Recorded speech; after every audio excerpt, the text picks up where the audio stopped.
mayambu ahan bamaktada kanglele punguri channel ge makedagi bisok khairapamna taram nokshari ngasisu aigi subscribers nga thabirakpa asing mathoki bawari ama mayam gi maphamda khudol tamjaraga haiduna puduna laksari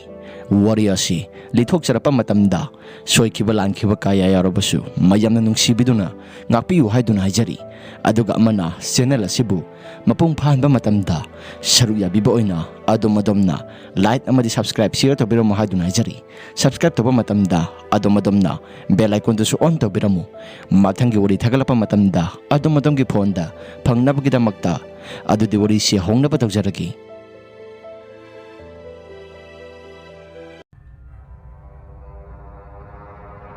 matamado ngasidagina sahi mari muki mamangda sengba maki thokiba wari makhangni matamaduda ai shodumna tawrakani haibadu nongbata khanjeludaba thodo amakhangni asumna numitaduda imanaba singna aikoisi kadom thangba wakaldagino khangdi imanaba aikoi mari mangasu laikai gi ukuda aikoisi phaminaraga wari sanarami imanaba laikai gi imanaba amana ingonda asumna hairaklammi bye hayengse aikoi cha amutang di sana sira sak sana khidabasu yamna kuire ado nang kari khaliba sak sana bagi wafam bodi yabudi yai haibabu aduda mafam dupu kadai de sana gadoribano mafam jaga su amata leiti maduda lekai gi imanaba amana asum hairaklammi yara boyai nang adugi wabu karino adu yamna laibudu bu karino aikoi mafam jaga leitraga su aikoi gi singi theldo madu yamna phajabani maduda ahin yareklaga karino thongaga aikoisu sanaba tawsi mafamdo yamna phajadro mi atopana di phajai hainai ado aikoina su nombata kakhalaga saksana rubi yaina nangi su tian am leitaine aigi tian adusu puthoraklage adoga plap sanaru rasi adom na hairakpa matam maduda aina mo sumna khumkhirami o pharise sana gadori badu karino yela okla sanla karino na khuna sana gadori basi adom na hairakpa matamda imanaba amanamo era adugi wabu karino aikoi basa hoigi ganu mayam ama lei madudagi amhekta lairasi aduga satharu rasi asomna aikoisu warep kaya ama lauraba matungda magi mayumda loina changna khirami aisu egi yumda sanglakle asomna aigi yumda sanglapa matamda aini imada asomna hakirami ima hayangsi imanaba aikoi lekai gi plapna mathak thangba thela sida saksana si haiduna hainakre ado paisa kita pidaba yaroiko adumna haiba matamda imana mosumna hairaklammi as nakuina sana gadoriba mafamado thaingai gi matamdagi hauraga kari no yamna hainabani ko hojipudi khangdre mafamdubudi yamna phajai haibabu maduda kari no ahlaman singna yamna hainabani napuda hango waripum namak singado adumna imana hairakpa wafam aduda aina mosumna haikirami khangde pidaba yaroiko aidi khangde masigi matungda isu mapalomda tholaklammi aina mapanda tholapa matamda pupusu walking hanjalakli pupuna walking hanjalaklaga mangolda ngaktang phamlingai matamda aina pupugi manakta sangsilaga asum hanglami pupu kainumta hangena aina adumna haiba matamda pupuna mo hango karino pupu aikoi mathaki thel sibu thaingai gi matamda karino yamna hainai hai ado karamba wari ga leike amtang habiba yagadra adomna hairakpa matam aduda pupuna masumna hairaklammi wari leida thaingai gi matamdagi horaga masigi jaga asi numidangi matamda kanagomba amata sanakhidabani thaingai gi matam aikoi ga poktrngai matamda mafam asimaktada mama masa siduna phumki haibra madudagi mafam asida kaikani yamna tawi hainai ayuk nungthil numitna makon changdringai matam phawbudi karisu hena thoidokna tawroi hai aduga numidangi matamda mafam asidagi mama masa kapagi makhol yamna tai haiduna ahal laman singna so hainarai adubu hojike matamdadi khangdre asumna pupudagi aina waripom namak singado loina taraba matungda aisu aigi kada sanglakle asumna aigi kada sanglakpa matam maduda hayanggi saksana gadoriba wafam sing aduda ai saithanta pangkhanda khanba horaklami hayangsi ꯅꯨꯡꯊꯤꯜꯗꯒꯤ ꯀꯥꯈꯠꯂꯒ ꯑꯍꯤꯡ ꯌꯥꯔꯦꯛꯀꯗꯧꯔꯤꯕꯅꯤꯅꯦ꯫ ꯄꯨꯄꯨꯅ ꯇꯝꯂꯤꯕ ꯋꯥꯔꯤ ꯄꯨꯝꯅꯃꯛ ꯑꯁꯤꯅ ꯑꯁꯦꯡꯕ ꯑꯣꯏꯔꯕꯗꯤ ꯑꯩꯈꯣꯏꯗ ꯀꯝꯗꯧꯕ, ꯑꯗꯨꯒ ꯑꯁꯦꯡꯕ ꯅꯠꯇ꯭ꯔꯒꯅ ꯀꯩꯁꯨꯕꯨꯗꯤ ꯊꯣꯏꯗꯣꯛꯄ ꯇꯧꯔꯣꯏ꯫ ꯑꯁꯤ ꯈꯟꯅ ꯈꯟꯅ ꯑꯩꯁꯨ ꯋꯥꯈꯜꯗ ꯖꯥꯠ ꯈꯟꯕ ꯍꯧꯔꯛꯂꯝꯃꯤ꯫ ꯑꯁꯨꯝꯅ ꯅꯨꯃꯤꯠꯁꯤ ꯑꯃꯁꯨ ꯍꯧꯈ꯭ꯔꯦ꯫ ꯃꯊꯪꯒꯤ ꯅꯨꯃꯤꯠ ꯍꯥꯏꯕꯗꯨ ꯌꯧꯔꯛꯂꯦ꯫ ꯃꯊꯪꯒꯤ ꯅꯨꯃꯤꯠ ꯑꯁꯤꯗ ꯆꯥꯛ ꯆꯥꯅꯅꯕꯒꯤꯗꯃꯛꯇ ꯏꯃꯥꯟꯅꯕ ꯃꯌꯥꯝꯒ ꯄꯨꯜꯂꯦ꯫ ꯑꯩꯈꯣꯏ ꯄꯨꯂꯞꯅ ꯑꯩꯈꯣꯏ 6ꯅꯤ ꯆꯥꯅꯒꯗꯧꯔꯤꯕ ꯑꯁꯤ꯫ ꯃꯇꯝ ꯑꯗꯨꯗ ꯏꯃꯥꯟꯅꯕ ꯑꯃꯅ ꯑꯁꯨꯝꯅ ꯍꯥꯏꯔꯛꯂꯝꯃꯤ, "ꯕꯣꯌꯥꯏ, ꯄꯩꯁꯥ ꯄꯨꯔꯛꯂꯕꯣ?" ꯑꯗꯨꯝꯅ ꯍꯪꯂꯛꯄ ꯃꯇꯝꯗ ꯑꯩꯅ ꯑꯃꯨꯛ ꯑꯁꯨꯝꯅ ꯍꯥꯏꯈꯤꯔꯝꯃꯤ, "ꯄꯩꯁꯥꯒꯤ ꯋꯥꯗꯤ ꯄꯨꯔꯛꯑꯁꯨ ꯌꯥꯏꯗ, ꯑꯗꯨꯗ ꯑꯩꯈꯣꯏꯅ ꯆꯥꯛ ꯆꯥꯅꯒꯗꯧꯔꯤꯕ ꯃꯐꯝ ꯑꯁꯤ ꯄꯨꯄꯨꯅ ꯍꯥꯏꯕ ꯃꯇꯝꯗ ꯊꯥꯏꯅꯉꯩꯒꯤ ꯃꯇꯝꯗ ꯃꯃꯥ ꯃꯆꯥ ꯐꯨꯝꯈꯤ ꯍꯥꯏ꯫ ꯑꯗꯣ ꯀꯃꯥꯏꯅ ꯇꯧꯁꯤ ꯍꯥꯏꯕꯅꯣ? ꯅꯨꯃꯤꯗꯥꯡꯒꯤ ꯃꯇꯝꯗ ꯊꯥꯏꯅꯉꯩꯗꯗꯤ ꯃꯐꯝ ꯑꯗꯨꯗ ꯀꯔꯤꯅꯣ ꯌꯥꯝꯅ ꯇꯥꯏ ꯍꯥꯏ." ꯑꯗꯨꯝꯅ ꯍꯥꯏꯕ ꯃꯇꯝꯗ ꯏꯃꯥꯟꯅꯕ ꯑꯃꯅ ꯑꯃꯨꯛ, "ꯑꯦꯔꯥ, ꯑꯗꯨꯒꯤ ꯋꯥꯕꯨ ꯀꯔꯤꯅꯣ? ꯌꯥꯔꯦꯁꯦ, ꯊꯥꯏꯅꯉꯩꯒꯤ ꯃꯇꯝꯅꯤ ꯃꯗꯣ, ꯍꯧꯖꯤꯛꯀ ꯌꯥꯝꯅ ꯈꯦꯠꯅꯔꯕꯅꯤ꯫ ꯍꯣꯔꯦꯟꯗꯣ ꯉꯥꯏꯍꯥꯛ ꯂꯩꯔꯒ ꯅꯪꯁꯨ ꯉꯥꯅꯨ ꯂꯩꯅꯕ ꯄꯩꯁꯥ ꯄꯨꯔꯛꯂꯣ." ꯑꯁꯤ ꯍꯥꯏꯔꯛꯂꯕ ꯃꯇꯨꯡ ꯑꯁꯤꯗ ꯏꯃꯥꯟꯅꯕꯁꯤꯅ ꯍꯥꯏꯔꯛꯂꯤꯕ ꯋꯥꯐꯝ ꯈꯨꯗꯤꯡꯃꯛꯇꯣ ꯑꯩꯁꯨ ꯇꯥꯔꯕ ꯃꯇꯨꯡꯗ ꯀꯌꯥ ꯍꯦꯟꯅ ꯊꯣꯏꯗꯣꯛꯅ ꯋꯥꯈꯜꯗ ꯈꯟꯖꯤꯜꯂꯨꯕ ꯇꯧꯔꯨꯗꯦ꯫ ꯃꯁꯤꯒꯤ ꯃꯇꯨꯡ ꯏꯃꯥꯗꯒꯤ ꯑꯩꯁꯨ ꯆꯥꯛ ꯆꯥꯅꯅꯕꯒꯤꯗꯃꯛꯇ ꯄꯩꯁꯥ ꯉꯔꯪ ꯉꯪꯂꯒ ꯂꯧꯔꯛꯂꯝꯃꯤ꯫ ꯃꯗꯨꯒꯤ ꯃꯇꯨꯡꯗ ꯑꯩꯈꯣꯏꯅ ꯈꯟꯒꯗꯧꯔꯤꯕ ꯇꯦꯟ ꯑꯗꯨꯁꯨ ꯄꯨꯊꯣꯔꯛꯂꯦ꯫ ꯑꯁꯨꯝꯅ ꯑꯩꯈꯣꯏꯅ ꯂꯩꯕ ꯌꯥꯕ ꯄꯣꯠꯂꯝꯁꯤꯡ ꯑꯗꯨ ꯂꯩꯁꯤꯜꯂꯕ ꯃꯇꯨꯡꯗ ꯑꯩꯈꯣꯏꯅ ꯆꯥꯅꯒꯗꯧꯔꯤꯕ ꯊꯦꯜ ꯑꯗꯨꯗ ꯀꯥꯈꯠꯄ ꯍꯧꯔꯛꯂꯦ꯫ ꯑꯗꯨꯝꯅ ꯀꯥꯈꯠꯂꯛꯄ ꯃꯇꯝꯗ ꯑꯁꯦꯡꯕ ꯅꯨꯡꯁꯤꯠ ꯐꯪꯕ ꯃꯔꯝꯅ ꯏꯁꯥꯁꯦ ꯑꯁꯨꯛꯀꯤ ꯃꯇꯤꯛ ꯌꯥꯝꯅ ꯇꯦꯛꯈꯠꯄ ꯍꯥꯏꯕꯗꯨ ꯑꯣꯏꯔꯛꯂꯝꯃꯤ꯫ ꯑꯁꯨꯝꯅ ꯊꯦꯜ ꯃꯊꯛ ꯑꯁꯤꯗ ꯑꯩꯈꯣꯏꯁꯨ ꯌꯧꯔꯦ꯫ ꯑꯗꯨꯝꯅ ꯌꯧꯕ ꯃꯇꯝꯗ ꯁꯥ ꯁꯦꯝꯕꯅ ꯁꯦꯝꯕ, ꯑꯗꯨꯒ ꯇꯦꯜ ꯑꯗꯨ ꯈꯟꯒꯠꯄꯅ ꯈꯟꯒꯠꯄ, ꯃꯥꯅ ꯇꯧꯒꯗꯕ ꯊꯕꯛ ꯄꯨꯝꯅꯃꯛꯁꯤꯡ ꯑꯗꯨ ꯂꯣꯏꯅ ꯇꯧꯔꯝꯃꯤ꯫ ꯃꯗꯨꯒꯤ ꯃꯇꯨꯡꯗ ꯅꯨꯃꯤꯠꯁꯨ ꯇꯥꯔꯛꯂꯦ꯫ ꯅꯨꯃꯤꯠ ꯇꯥꯔꯛꯄ ꯃꯇꯝ ꯑꯗꯨꯃꯛꯇꯗ ꯑꯩꯈꯣꯏꯁꯨ ꯆꯥꯛ ꯏꯟꯁꯥꯡ ꯊꯣꯡꯅꯕꯒꯤꯗꯃꯛꯇ ꯃꯔꯥꯡ ꯇꯧꯔꯝꯃꯤ꯫ ꯂꯩꯀꯥꯏꯒꯤ ꯏꯃꯥꯟꯅꯕ ꯅꯥꯎꯇꯣꯝꯕ ꯀꯧꯕ ꯑꯃ ꯌꯥꯎꯏ꯫ ꯏꯃꯥꯟꯅꯕ ꯅꯥꯎꯇꯣꯝꯕꯅ ꯆꯥꯛ ꯏꯟꯁꯥꯡ ꯑꯗꯨ ꯂꯣꯏꯅ ꯊꯣꯡꯂꯝꯃꯤ꯫ ꯑꯩꯈꯣꯏ ꯃꯌꯥꯝꯅ ꯁꯤꯟꯕ ꯂꯥꯡꯕ ꯇꯧꯔꯒ ꯃꯅꯥꯛ ꯋꯥꯏꯗꯨꯗ ꯃꯩ ꯇꯦꯛꯂꯝꯃꯤ꯫ ꯑꯗꯨꯝꯅ ꯃꯩ ꯇꯦꯛꯄ ꯃꯇꯝꯗ ꯅꯨꯃꯤꯗꯥꯡꯒꯤ ꯃꯇꯝꯗ ꯃꯈꯥꯔꯣꯝꯗ ꯌꯦꯡꯊꯕ ꯃꯇꯝꯗ ꯌꯥꯝꯅ ꯐꯖꯕ ꯍꯥꯏꯕꯗꯨ ꯑꯣꯏꯈꯤꯔꯝꯃꯤ꯫ ꯃꯈꯥꯔꯣꯝꯗ ꯊꯥꯜꯂꯤꯕ ꯃꯩꯉꯥꯜꯁꯤꯡ ꯑꯗꯨꯅ ꯊꯋꯥꯟꯃꯤꯆꯥꯛꯀꯨꯝ ꯌꯥꯝꯅ ꯐꯖꯕ ꯍꯥꯏꯕꯗꯨ ꯑꯣꯏꯈꯤꯔꯝꯃꯤ꯫ ꯑꯗꯨꯒ ꯑꯃꯔꯣꯝꯗ ꯄꯨꯄꯨꯅ ꯂꯤꯔꯛꯄ ꯋꯥꯔꯤ ꯄꯨꯝꯅꯃꯛꯁꯤꯡ ꯑꯗꯨ ꯏꯁꯥꯗ ꯈꯟꯖꯤꯜꯂꯨꯕ ꯃꯇꯝꯗ ꯑꯃꯨꯛꯁꯨ ꯀꯤꯕꯗꯤ ꯐꯥꯎꯔꯛꯄ ꯍꯥꯏꯕꯗꯨ ꯑꯣꯏꯈꯤꯔꯝꯃꯤ꯫ ꯑꯗꯨꯕꯨ ꯑꯩꯈꯣꯏ ꯃꯌꯥꯝ ꯆꯪꯂꯒ ꯍꯔꯥꯎ ꯍꯧ ꯇꯧꯕ ꯃꯔꯝꯅ ꯑꯀꯤꯕꯗꯤ ꯀꯌꯥ ꯀꯟꯅ ꯍꯦꯟꯅ ꯊꯣꯏꯗꯣꯛꯅ ꯈꯟꯖꯤꯜꯂꯨꯕ ꯍꯥꯏꯕꯗꯨꯁꯨ ꯑꯃꯨꯛꯁꯨ ꯑꯣꯏꯔꯛꯇ꯭ꯔꯦ꯫ ꯑꯁꯨꯝꯅ ꯑꯩꯈꯣꯏꯁꯨ ꯆꯥꯛ ꯏꯁꯤꯡ ꯆꯥꯅꯕ ꯄꯨꯝꯅꯃꯛꯁꯤꯡ ꯑꯗꯨ ꯂꯣꯏꯅꯔꯦ꯫ ꯏꯟꯁꯥꯡꯁꯨ ꯑꯁꯨꯛꯀꯤ ꯃꯇꯤꯛ ꯌꯥꯝꯅ ꯍꯥꯎꯈ꯭ꯔꯦ꯫ ꯑꯗꯨꯝꯅ ꯆꯥꯛ ꯏꯁꯤꯡ ꯆꯥꯕ ꯂꯣꯏꯅꯔꯕꯅꯤꯅ ꯑꯩꯈꯣꯏꯁꯨ ꯉꯥꯏꯍꯥꯛꯇꯪꯗꯤ ꯃꯩ ꯇꯦꯛꯅꯔꯝꯃꯤ꯫ ꯑꯗꯨꯝꯅ ꯃꯩ ꯇꯦꯛꯂꯤꯉꯩ ꯃꯇꯝꯗ ꯃꯥꯅ ꯍꯩꯖꯕ ꯏꯁꯩ ꯁꯛꯅꯔꯒ ꯑꯩꯈꯣꯏꯁꯨ ꯌꯥꯝꯅ ꯍꯔꯥꯎꯔꯝꯃꯤ꯫ ꯑꯁꯨꯝꯅ ꯃꯁꯤꯒꯤ ꯃꯇꯨꯡꯗ ꯑꯩꯈꯣꯏꯁꯨ ꯄꯨꯡ 2ꯃꯨꯛ ꯍꯧꯖꯤꯟꯈ꯭ꯔꯕ ꯃꯇꯨꯡꯗ ꯑꯩꯈꯣꯏꯁꯨ ꯇꯨꯝꯅꯕꯒꯤꯗꯃꯛꯇ ꯇꯦꯟ ꯃꯅꯨꯡꯗ ꯂꯣꯏꯅ ꯆꯪꯅꯔꯦ꯫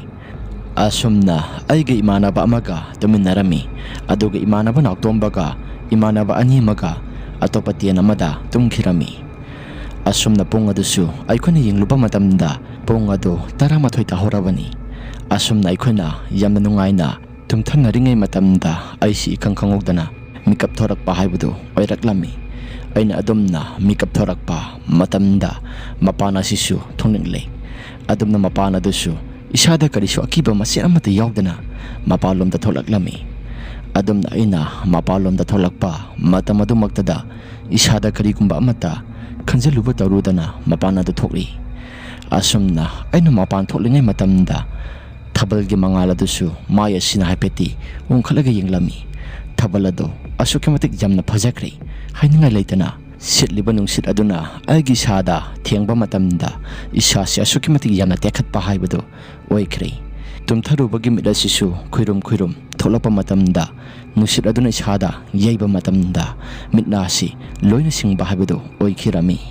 ꯑꯗꯨꯝꯅ ꯑꯩꯅ ꯃꯤꯠ ꯁꯤꯡꯂꯛꯄ ꯃꯇꯝ ꯑꯗꯨꯃꯛꯇꯗ ꯆꯤꯡꯊꯛ ꯊꯪꯕꯗ ꯍꯧꯔꯤꯕ ꯎ ꯄꯔꯦꯡꯁꯤꯡ ꯑꯗꯨꯗ ꯑꯩꯅ ꯀꯔꯤꯒꯨꯝꯕ ꯈꯔꯗꯤ ꯎꯕ ꯍꯧꯔꯛꯂꯦ꯫ ꯃꯗꯨ ꯎꯔꯨꯕ ꯃꯇꯝꯗ ꯑꯩꯒꯤ ꯏꯁꯥꯗ ꯀꯔꯤꯅꯣ ꯍꯥꯏꯗꯨꯅ ꯈꯪꯅꯤꯡꯕ ꯑꯃꯗꯤ ꯏꯁꯥꯗ ꯐꯥꯎꯔꯛꯂꯝꯃꯤ꯫ ꯀꯔꯤꯅꯣꯗ ꯑꯥꯗ ꯎꯔꯤꯕ ꯑꯁꯤꯕꯨ ꯉꯧꯔꯣꯛꯀ ꯉꯧꯔꯒ, ꯀꯔꯤꯅꯣ ꯑꯁꯤꯕꯨ ꯃꯤꯒꯤ ꯃꯤꯇꯝ ꯑꯣꯏꯅꯁꯨ ꯇꯧꯏ꯫ Adumna khallaga aina yamna munna yengba matamda mama masa anikak mama aduna angang ado pangkhatlaga kapa thembagi mataw ama aina uba horaklami. Madu uruba matamda aigi sasi kibana karino matawkre samna asisu sab hekta yungi mafam marang amata khangdana. Adumna aina urakpa matam adu maktada aigi wakhaldasu asumna khangkhirami. Kari matawnoda pupuna lebiba wariduga sap manana thokdok ase thokadoribra. Asi khana aisu ten manung aduda sangga haiduna maya si leitholapa matamda tung thangbada leiba napi ngakta horaba jaga aduda nupi amana marum sollaga inarakpagi makholama taba horaklami. Aisu madu taroba matamda aigi sada kaya hena thudokna tung leitholaga yengludre. Madugi matungda aisu kitang thuna yangna aina ngasai tumlamba ten adu tamna aisu sangsinkirami. Adumna tengi sian adusu singtharaba matungda aigi sasi yamna kina khanglami. Adumna leiringai matamda ten adusu mafam marang khangdana yamna kanna nikpa horaklami. Aisu tawrakliba mataw aduda kari matawno khallaga isasi akiba amadi phawba horaklami. Aiga tuminariba imanaba anidusu masa yamna kanna nomlaga aina hogdokpirami. Ain adumna hogdokpa matamda makhoi anisu mikap thorakli. Adumna mikap tholakpa matamda ngasai makhai ten nomlamba adusu loina phakhirami.